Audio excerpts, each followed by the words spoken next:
بسم اللہ الرحمن الرحیم یسألونک عن الانفال۔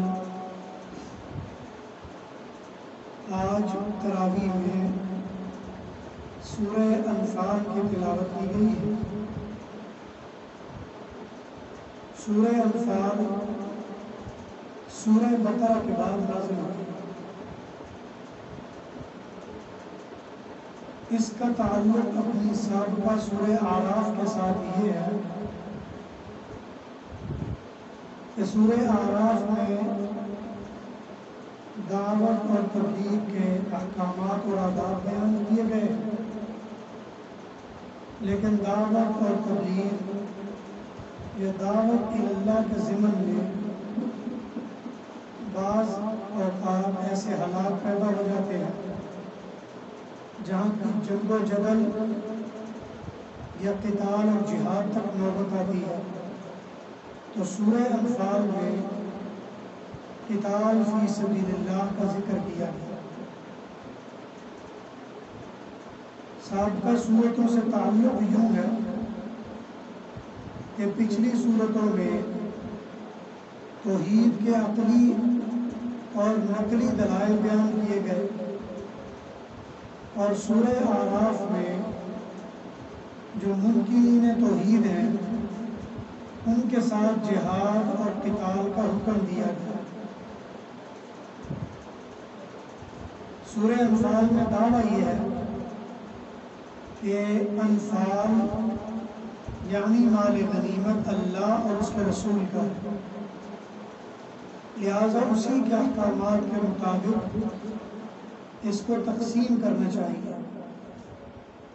اور دوسری بات یہ ارشاد فرمائی گئی کہ اللہ کے راستے میں قتال کرنا یہ لازم ہے، جہاں جہاں اللہ نے حکم دیا ہے وہاں وہاں قتال یا جہاد کرنا چاہیے۔ خلاصہ اس صورت کا یہ ہے کہ ان دو دعووں پر، ایک انفال اللہ کے لیے، دوسرا قتال اور جہاد اللہ کے لیے، ان دعووں پر اس طرح تفصیل ہے کہ انفال للہ اور رسول کے لیے 13 علتیں یا 13 وجہ بیان کی گئی، اور دوسرے قتال فی سبیل اللہ کے لیے 13 قوانین بیان کیے گئے۔ ان میں سے 7 قوانین میدان جہاد کے لیے ہیں، اور باقی 6 قوانین امیر المجاہدین یا جہاد کا جو امیر ہے اس کے لیے ہے۔ پہلی آیت میں پہلا دعویٰ بیان کیا گیا کہ انفال اللہ اور اس کے رسول کے لیے ہے، لہٰذا اس سے ڈرو، آپس کی اصلاح کرو، اللہ اور اس کے رسول کی اطاعت کرو۔ اور اللہ اور اس کے رسول کی اطاعت کرنے والے ایمان والے، ان کی 5 خوبیاں یا صفات ہیں جو یہاں بیان کی جا رہی ہیں۔ پہلی بات تو یہ کہ اذا ذکر اللہ وجلت قلوبہم، جب اللہ کا تذکرہ کیا جائے تو ان کے دل کانپ جاتے ہیں۔ وَإِذَا تُلِيَتْ عَلَيْهِمْ آيَاتُهُ زَادَتْهُمْ إِيمَانًا، اور جب اللہ کی آیات پڑھی جائیں تو ایمان مضبوط ہو جاتا ہے۔ وَعَلَىٰ رَبِّهِمْ يَتَوَكَّلُونَ، اللہ پر توکل کرنے لگتے ہیں۔ چوتھے نمبر پر نماز کو قائم کرتے ہیں، اور جو اللہ نے رزق دیا اس کو اللہ کے راستے میں خرچ کرتے ہیں۔ اور پھر اللہ تعالیٰ نے ایسے لوگوں کے لیے بشارت دی، لَهُمْ دَرَجَاتٌ عِنْدَ رَبِّهِمْ وَمَغْفِرَةٌ، ایسے لوگوں کے لیے مغفرت بھی ہے اور بلند درجے بھی ہے۔ اب جو انفال ہے یا مال غنیمت اس کے بارے میں علتیں بیان کی. فرمایا جس طرح انہوں نے مکہ سے آپ کو نکال کر مکہ کی جائیدادوں پر قبضہ کر لیا، لہذا جہاد کی صورت میں اللہ تعالیٰ چاہتے ہیں کہ جو شکست کھا جائیں ان کے مال ختم کر کے اس کو اللہ کی ملکیت میں لے جایا جائے. دوسری علت یہ بیان کی کہ بعض لوگ یہ کہتے ہیں کہ یہ مال تمہارا ہے، جبکہ اللہ تعالیٰ کہتے ہیں یرید اللہ ان یحق الحق بکلماتی ویقطع دابر الکافرین. حق اللہ کے پاس ہے اور کافروں کا نام و نشان ختم ہونا چاہیے. تیسری علت یہ بیان کی جب یہ اللہ سے مدد مانگتے ہیں اللہ فرشتوں کے ذریعے مدد کرتے ہیں، اور جب اللہ مدد کرنے میں آئے تو پھر تو اللہ کی بات چلنی چاہیے. چوتھی وجہ یہ بیان کی اللہ تعالیٰ آسمانوں سے رحمتیں نازل کرتے ہیں لیطہرکم بہ، تاکہ تمہیں اس سے پاک کرے اور شیطان کی نجاست کو تم سے دور کرے اور تمہارے دلوں کو مضبوط کرے اور تمہارے قدموں کو ٹکا دے. اور مال چونکہ اسی میں سے ہے لہذا مال بھی اللہ چاہتے ہیں کہ وہ اللہ کی ملکیت میں چلا جائے. پانچویں وجہ یہ بیان کی کہ اللہ تعالیٰ وحی کر رہے ہیں فرشتوں کی طرف کہ انی معکم، میں تمہارے ساتھ ہوں. فثبتوا الذین آمنوا، لہذا ایمان والوں کے پاؤں کو مضبوط کرو، اور جو کفر کی طرف چلا جائے فاضربوا فوق الاعناق واضربوا منهم كل بنان، ان کی گردنوں پر مارو اور ان کے ایک ایک جوڑ کو توڑ دو. آیت نمبر 15 میں فرمایا اذا لقیتم الذین کفروا زحفا فلا تولوهم الادبار، جب کفر سے مقابلہ ہو جائے تو پیچھے نہ مڑو. انفاق کی چھٹی علت بیان کی، فرمایا وما رمیت اذ رمیت ولکن اللہ رمی ولیبلی المؤمنین منہم بلاء حسنا. اللہ تبارک و تعالی نے آزمائشوں میں مبتلا کیا ہے لوگوں کو اور وہی اس کے فیصلے کرتا ہے. اسی طرح جہاد کا دوسرا حکم اطیعوا اللہ ورسولہ ولا تولوا عنہ، اللہ اور اس کے رسول کی اطاعت کرو اور اس سے منہ نہ موڑو. جہاد کا تیسرا حکم استجیبوا للہ وللرسول اذا دعاکم لما یحییکم، اللہ اور اس کا رسول جب تمہیں اپنی طرف بلائے تو فوری طور پر اس کو قبول کرو اور اللہ کی طرف مائل ہو جاؤ. چوتھا حکم یہ بیان کیا لا تخونوا اللہ والرسول، خیانت نہ کیا کرو. پانچواں حکم بیان کیا ان تتقوا اللہ یجعل لکم فرقانا، تقوی اختیار کرو اللہ تمہیں ان کے ساتھ فرق کرنے والا بنا دے گا. اور اس کے بعد تقوی کے اثرات بیان کیے کہ تقوی اللہ کی رضا کے لیے، آخرت میں کامیابی کے لیے، خدا کی خوشنودی کے لیے کام آئے گا. اور مقصد جہاد بیان کرتے ہوئے فرمایا وَقَاتِلُوهُمْ حَتَّى لَا تَكُونَ فِتْنَةً، اللہ کے راستے میں جہاد کرو یہاں تک کہ فتنے کا نام و نشان ختم کر دیا جائے. انفال کی پانچویں علت بیان کی اذ انتم بالعدوۃ الدنیا وهم بالعدوۃ القصویٰ والرکب اسفل منکم، جہاد میں تم کمزور تھے، کافر مضبوط تھے، اللہ نے تمہیں طاقت اور فتح دی، لہٰذا جب فتح اللہ نے دی ہے تو مال بھی اللہ کا ہے. 23 نمبر آیت میں 10ویں علت بیان کی، فرمایا کہ تمہیں اللہ نے تمہارے اوپر ایسا ٹھنڈک نازل کی جو تمہیں نیند آنے لگی اور کافروں کو اللہ نے مغلوب کر دیا. اسی طرح اگلی آیت میں فرمایا یریکموہم اذ التقیتم فی اعینکم قلیلا، جب تم قلیل تھے اللہ نے تم ان کی نظروں میں زیادہ کیا، لہذا کام تو اللہ کا ہے جو ساری فتح دینے والا ہے۔ جہاد کا چھٹا قانون بیان کیا، اذا لقیتم فئۃ، جب کسی گروہ سے تمہارا مقابلہ ہو جائے، فاثبتوا واذکروا اللہ، ثابت قدم ہو جاؤ اور اللہ کا ذکر کرو۔ انفال کی علت بیان کی، اذ زین لهم الشیطان اعمالهم، اللہ عملوں کو تمہارے لیے، شیطان عملوں کو تمہارے لیے مزین کر رہا ہے، جبکہ اللہ کے پاس جا کر اصل کامیابی ملے گی۔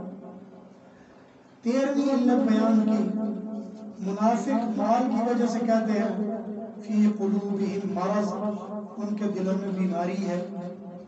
فرمایا من یتوکل علی اللہ، تمہیں چاہیے کہ اللہ پر توکل کیا کرو۔ اسی طرح جہاد کے وہ قانون جو امیر کے لیے دیے گئے، ان میں پہلا اما تخافن من قوم خیانتا فانبذ الیہم، اگر کسی سے خیانت کا ڈر ہو ان کو ان کا سبق سکھانا چاہیے۔ جہاد کا 7واں قانون، جس طرح کے دشمن ہو ویسی تیاری کرو، وَأَعِدُّوا لَهُمْ مَا اسْتَطَعْتُم مِّن قُوَّةٍ، جیسے جہاد کے لیے نکلو اس کی بھرپور تیاری کرو۔ امیر کے لیے دوسرا قانون، ان جنحوا للسلم فاجنح لها وتوکل علی اللہ، اگر تمہارے ساتھ نرمی کریں تم بھی نرمی کرو۔ جہاد کا تیسرا قانون، یا ایھا النبی حسبک اللہ ومن اتبعک من المؤمنین، اللہ پر بھروسہ کرو، اللہ تمہارے لیے کافی ہے۔ چوتھا قانون، حرض المؤمنین علی القتال، قتال کے لیے مومنوں کو آمادہ کرو۔ 5واں قانون، فرمایا کہ اگر تمہارے پاس قیدی آ جائیں اور ان میں سے اگر کوئی تم چھوڑنا چاہو چھوڑ دو، بلا وجہ قیدیوں کی بھیڑ مت جمع کرو۔ وہ تو چاہتے ہیں دنیا کا مال و دولت، اللہ چاہتے ہیں کہ اللہ کی طرف سے دین غالب ہو۔ اور چھٹا قانون امیر کے لیے، قیدیوں کے لیے اچھا سلوک کیا جائے اور اس کے لیے تفصیلی احکامات بیان کیے گئے۔ اس کے بعد سورہ برات، سورہ برات یہ سورہ مائدہ کے بعد نازل ہوئی ہے۔ اس سورت کے شروع میں بسم اللہ نہیں ہے، اس کی مختلف وجوہات ہیں۔ ایک وجہ تو یہ بیان کی جاتی ہے کہ سورہ قتال کا یہ حصہ ہے اور چونکہ اسی کا حصہ ہے لہذا بسم اللہ نہیں نازل کی گئی۔ دوسری وجہ یہ بیان کی گئی کہ سورہ برات کا مضامین اسی طرح ہے، اس کے مضامین بھی اسی طرح ہے، لہٰذا یہاں بسم اللہ کی ضرورت نہیں تھی، آگے پیچھے آ گئی ہے۔ تیسری وجہ یہ بیان کی گئی کہ سورہ برات اس میں چونکہ جنگ و جدال کا زیادہ حکم دیا جا رہا ہے، لہٰذا یہاں بسم اللہ کی ضرورت نہیں، اس لیے کہ بسم اللہ رحمت کی نشانی ہے اور جہاد سختی کی نشانی ہے۔ پچھلی سورہ انفال میں جہاد کا حکم بیان کیا گیا اور سورہ توبہ میں احکام جہاد اور اعلان جہاد ہے کہ تم نے جہاد کرنا ہے۔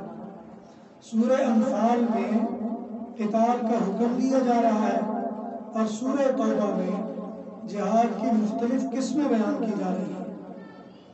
اس سورت کا دعویٰ پورے کا پورا یہ ہے کہ لوگوں کو جہاد کے لیے آمادہ کیا جائے۔ اس سورت کو 4 حصوں میں تقسیم کیا گیا ہے اور 4 حصوں میں سے ہر حصے میں ایک فرقے کے خلاف اللہ تعالیٰ نے آمادہ کیا ہے۔ ایک حصہ مشرکین یا اہل کتاب کے بارے میں، دوسرا منافقین کے بارے میں اور پھر مومنین کے بارے میں۔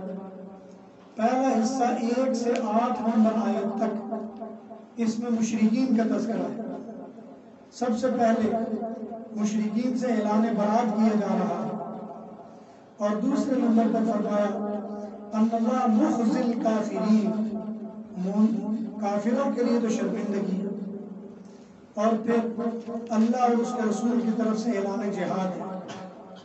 اور اسی طرح إلا الذين عاهدتم من المشركين، جن کے ساتھ معاہدہ ہو گیا ہو وہ اگر وعدے کی خلاف ورزی نہ کریں تو وعدے پر قائم رہیں، اگر کریں ان کے خلاف جہاد ہے۔ اسی طرح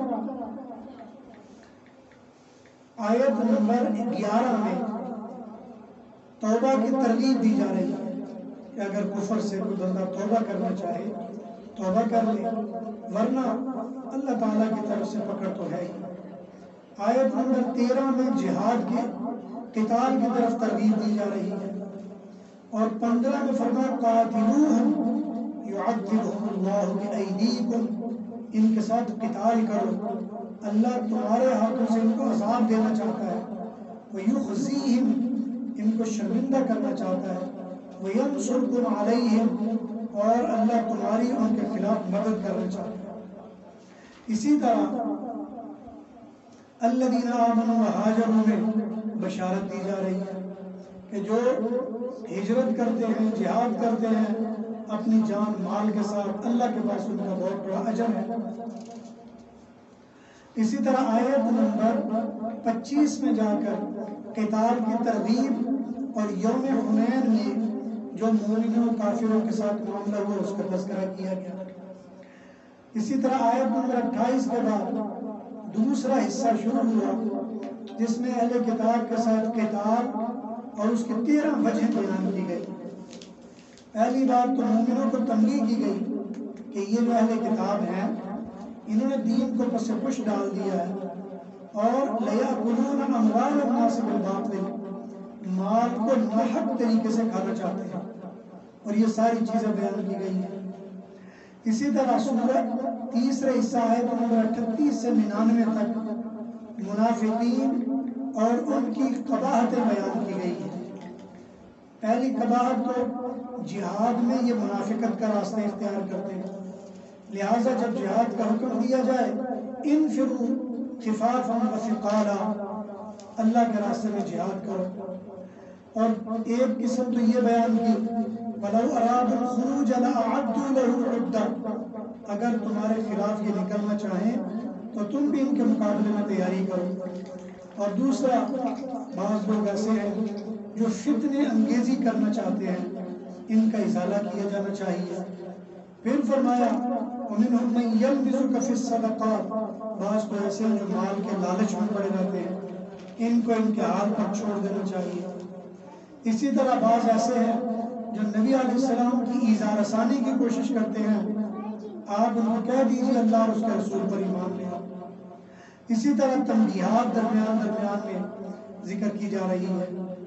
آیت نمبر 71 میں مومنوں کو خوشخبری دی جا رہی ہے، فرمایا وہ مومن جو ایمان والے ہیں، اچھے کاموں کا حکم کرتے ہیں، برے کاموں سے روکتے ہیں، نماز کو قائم کرتے ہیں، زکوٰۃ ادا کرتے ہیں، اللہ اور اس کے رسول کی اطاعت کرتے ہیں، اولئک سیرحمہم اللہ، اللہ ان پر رحم فرمائیں گے۔ اس کے بعد آیت نمبر 73 میں جہاد کا حکم دیا جا رہا ہے، فرمایا جاہد الکفار والمنافقین واغلظ علیہم، ان کے ساتھ سختی کی جائے۔ اور فرمایا بعض ایسے ہیں جو وعدے کرتے ہیں، وعدوں سے مکر جاتے ہیں، ان پر بھی اعتماد نہیں کیا جانا چاہیے۔ بعض ایسے ہیں جو منافقت کا ایسا لبادہ اوڑھتے ہیں کہ پتہ ہی نہیں چلنے دیتے، اور اس لیے آپ ان کے ساتھ زیادہ نرمی والا معاملہ نہ کیجیے۔ اور سورت کے یعنی پارے کے بالکل آخر میں فرمایا کہ جاہدوا باموالہم وانفسہم واولئک لہم الخیرات، ان کے ساتھ جہاد کرو، جانوں کے ساتھ، مالوں کے ساتھ، اور یہی بہتر ہے۔ پارے کے آخر میں وہ منافق جو نئے منافق ہیں لیکن عادتیں منافقوں والی لے کر آ جاتے ہیں، فرمایا سیصیب الذین کفروا منہم عذاب علیم، ان کو دردناک عذاب دیا جائے گا، اور اگر ان میں کوئی معذرت کر لے تو اس کی معذرت کو قبول کر لیا جائے گا۔ کچھ حصہ جو چوتھا حصہ ہے سورت کا وہ باقی بچ گیا ہے، وہ انشاءاللہ کل پڑھا جائے گا، اس کی تفصیلات کل بیان کی جائیں گی۔ آخر دعوانا الحمدللہ۔